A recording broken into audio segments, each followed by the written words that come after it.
Washington area out in Maryland every morning. I, like many of my constituents, wake up, 5, 6 o'clock in the morning. First thing we do is turn on the television, look at the traffic report, and then we follow it all the way until it's time for us to leave our homes, so that we can see that we have to add that extra half hour onto our commute just to get to work at time. And sometimes, you're there a half an hour early, and sometimes you're a half an hour late, or sometimes you're on time.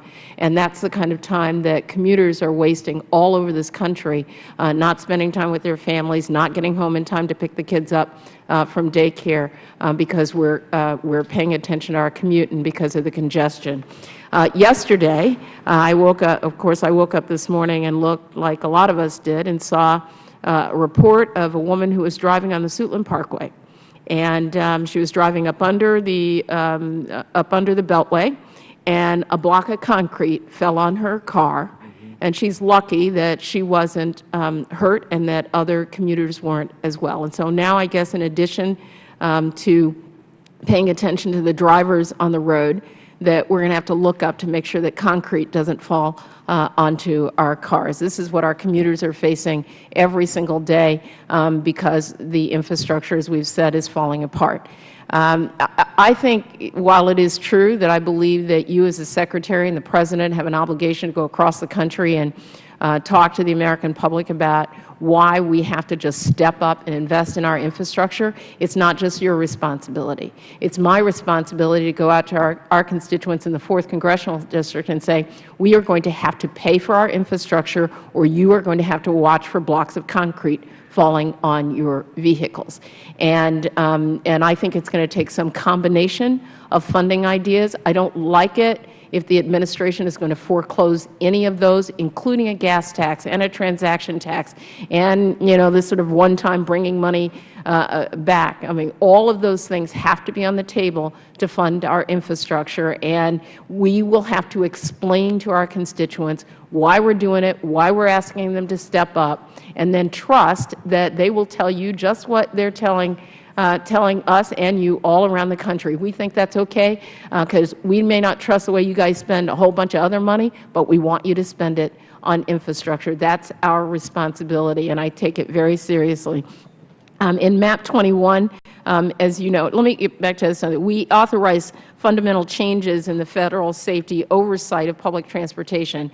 I authored a bill along with Senator Mikulski that passed that provided for us to develop those safety standards. Today, the NTSB is issuing some emergency recommendations following that Metro accident a few weeks ago. And what they're saying is, we want to make sure that we test the ventilation systems, not just in Metro, but in systems all across the country. What I want to know is where we are in the process of developing those standards for heavy rail systems so that our commuters, people who use transit, can feel confident when they get up and go to work in the morning. It's a great question, and I want to say that I did acknowledge the incident in Maryland last night, but there's no excuse for that in this country. There's none. And I think I stand with you in doing everything I can to see us get a bill that takes care of that problem, but also the problems we have all across the country. On the issue of the transit safety, we've spent the time from the passage of MAP 21 to now basically developing a mechanism that mimics a lot of what we've learned through FAA on safety. The safety management system is probably the best in the world, quite frankly.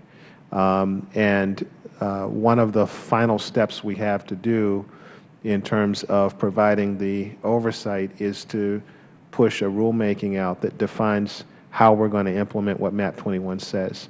That rulemaking is very far along within the Department. We hope to push it out this spring, move it through the interagency process and out the door as quickly as possible. But the urgency is not lost on us, and we will absolutely take a careful look at what the NTSB recommends.